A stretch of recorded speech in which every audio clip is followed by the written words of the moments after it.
on radio visual whatsoever. Yeah, there's no visual whatsoever. Of course, we've got the. All right, here's what's going to happen. No, there you are. Wave. All right, the last 3 minutes, for those of you that have heard the term vamp and you don't know what it means, you talk gibberish until the broken stuff is unbroken. We just got you unbroken. I didn't want anybody to miss the hairstyle today.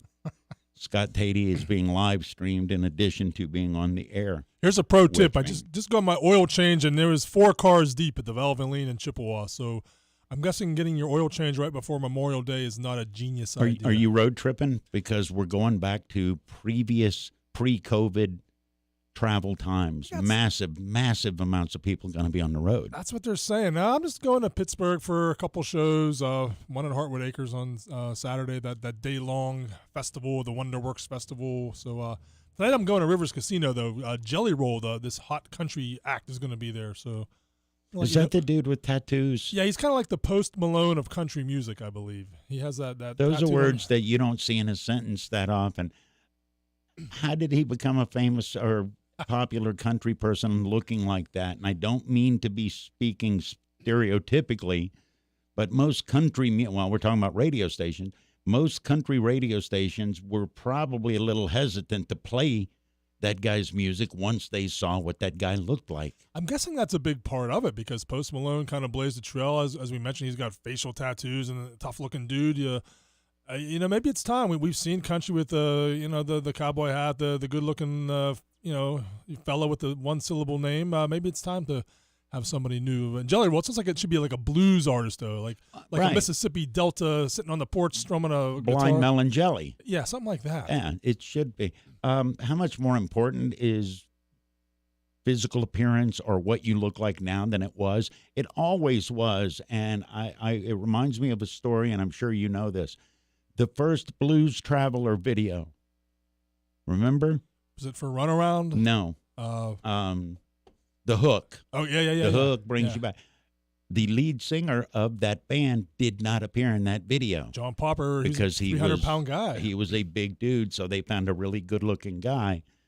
That had to hurt his feelings. Why is that still important to people? There are bands who got killed by MTV because of that. Remember Romeo Void was a great special one. How the singer didn't meet the stereotypical look like a model. Didn't look like he sounded. He didn't look like Brian Ferry, so guess what? Career was done. I think Blue Oyster Cult, that kind of was a death knell for them. A great band, great songwriting, talented musicians, but they weren't really into the video thing, and it cost them. But and to kind of add credence to your Jelly Roll argument, one person that was extremely not photogenic that wore it like a badge of honor, Lemmy.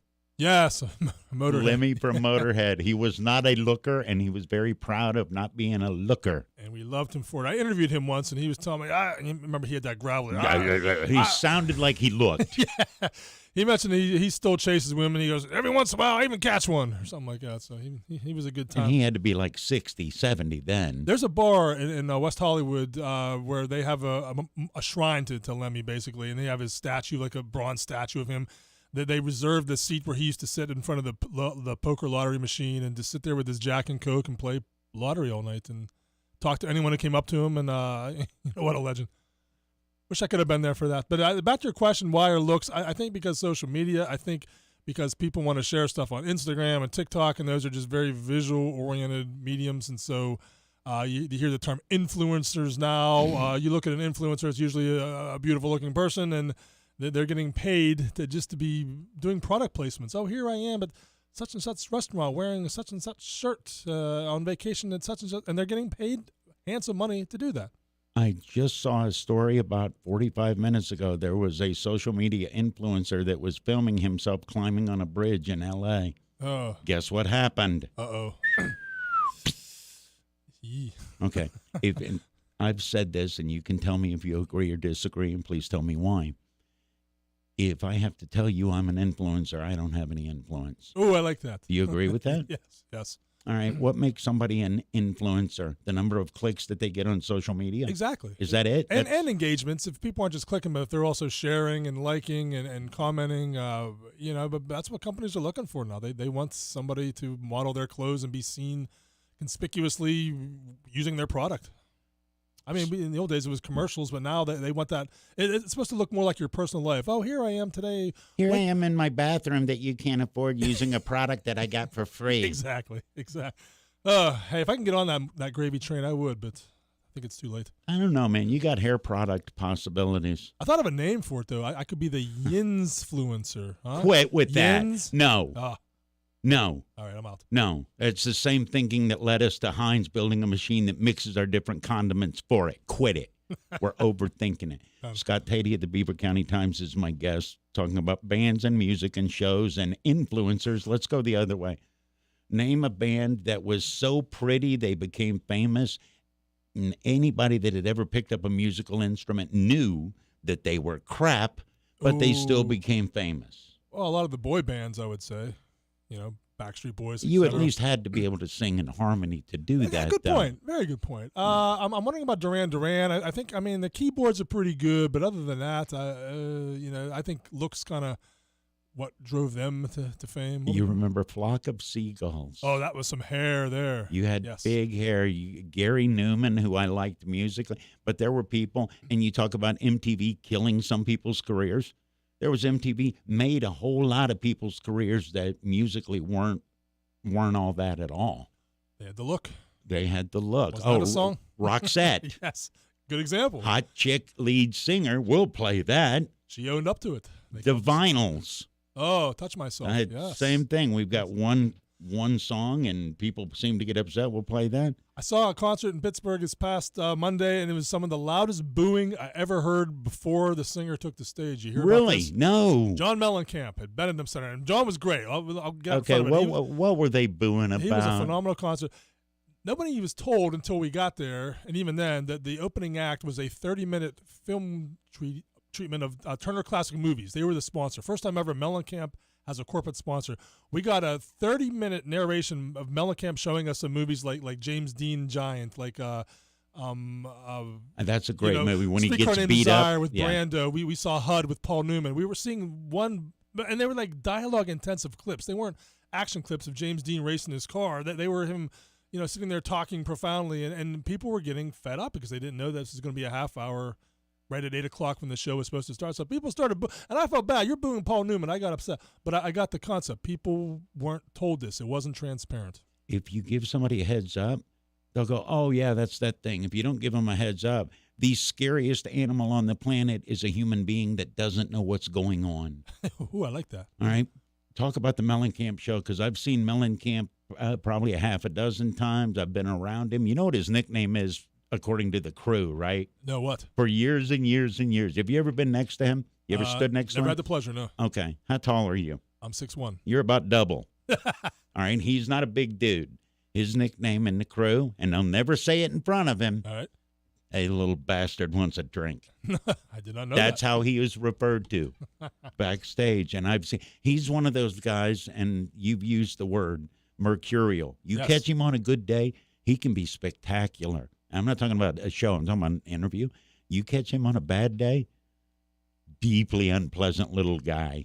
Kind of wondered when the curtain went up and he had heard all that booing, what was his reaction going to be? I thought he was going to criticize us, but no, he played along, and a really good show. And his voice, it really works for him. I mean, I guess 60 years of smoking will do that to you, but he's got like that bluesy kind of just soulful. He's been there, done that, lived in kind of thing. So it works on him, and this.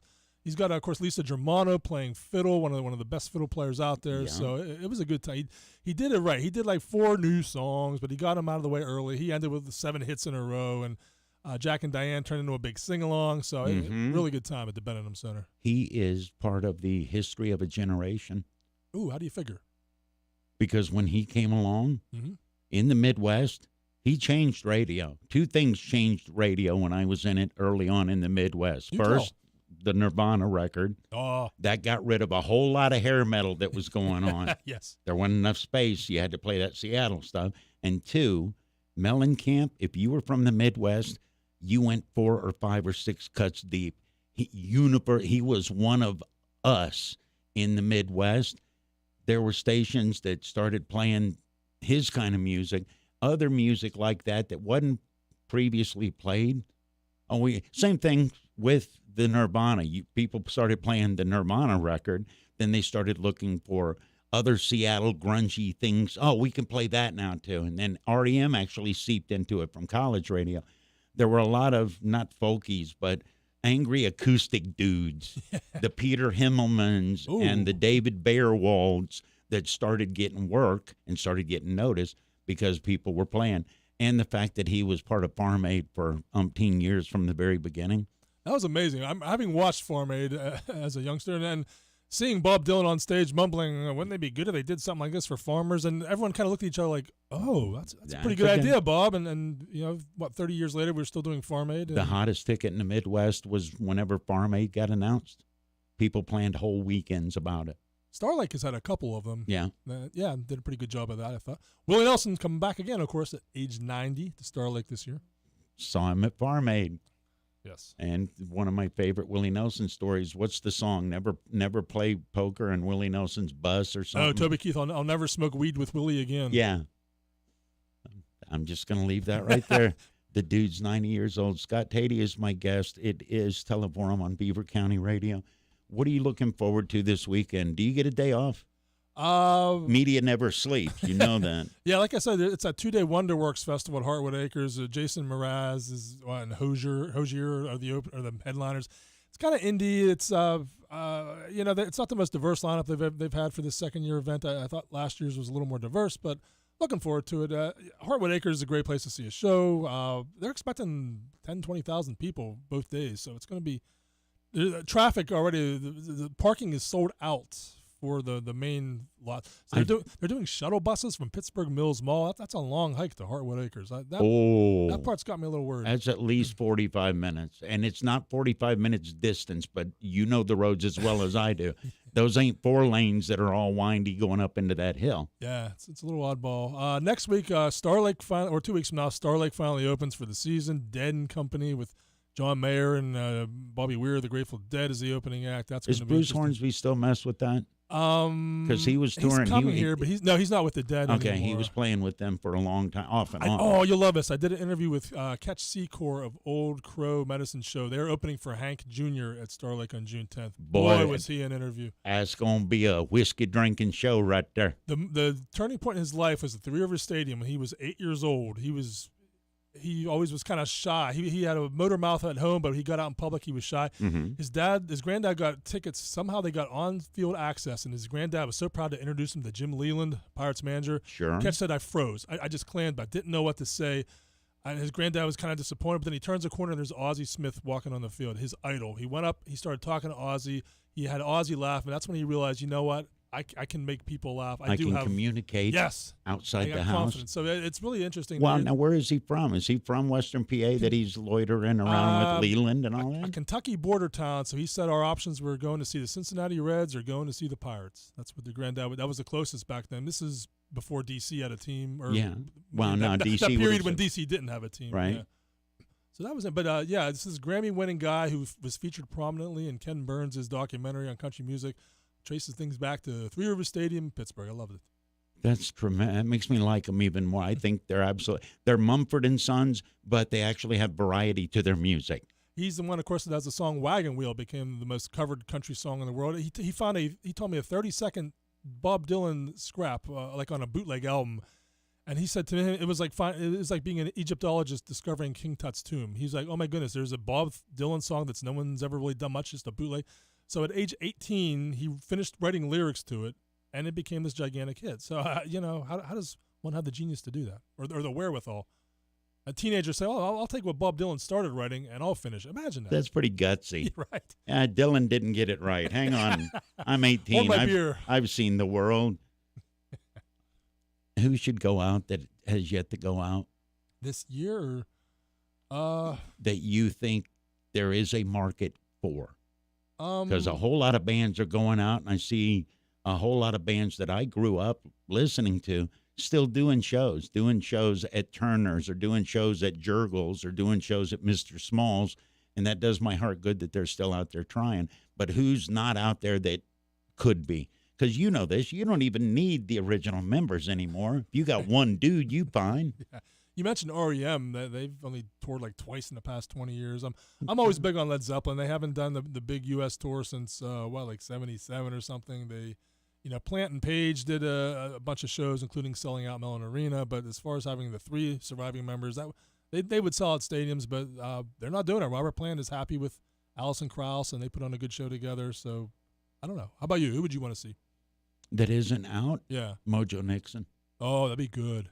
Sure. Yeah, I'd love to see Mojo. I don't know if he could do it anymore the way he did it with Skid Roper, but to see that show, that was the show that taught me, and I know you know this, just because they've got a wall of speakers don't mean they good. Sometimes it can be real simple stuff. But the first Mojo show that I saw, he had an amp and a chair, and that was it. All we needed. And it was one of the best shows I've ever seen. One of the few times I've been starstruck. We ran into each other in the bathroom. Who has ever starstruck you? Billy Joel. I just really started humming and hawing. And and it was embarrassing. I felt I wanted to. Every time I hear a Billy Joel song, Billy Joel, come on.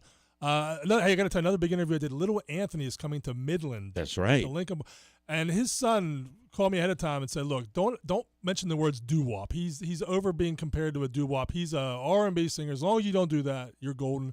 He'll give you a half hour." He gave me a half hour of some of the most quality interview. He's excited to come to Midland, and Little Anthony. I mean, Rock and Roll Hall of Famer. He's got some stories to tell. So I'll have that story out in a couple of weeks, but. It's really cool. We get a chance to hear this legend from the late 1950s.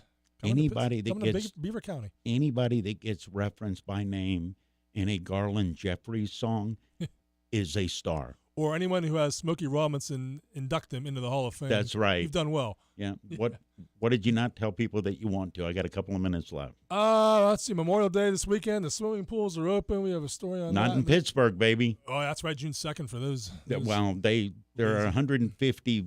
What are they called? The people that the lifesaver people. Thank you. There are 150 spots to be a lifeguard. 30 people applied. That's not good. No, so Pittsburgh pools probably not. Locally, we good. Well, we had fun. There's Raccoon Creek State Park made a list of the top 100 secret beaches in the U.S. Yes, it did. They interviewed people, and somehow that name kept coming up. Hanover Township, Beaver County, making the list of. I've seen that beach many, many times, and this is going to make people mad. But Scott, tell me if I'm right. That ain't the 100th best private beach. I fish there all the time. I love Raccoon Creek. 2 of my kids are named after Raccoon Creek. That beach is about 75 feet across, and you can throw a rock from the beach and hit the opposite shore. It's good for the geese like it. The geese, and you can see the pike cruising into that shallow end down at the very end. Great kayaking there, though. There's that. And you see how the story, it's about the orcas that are learning how to sink boats. Yes, in Europe, right?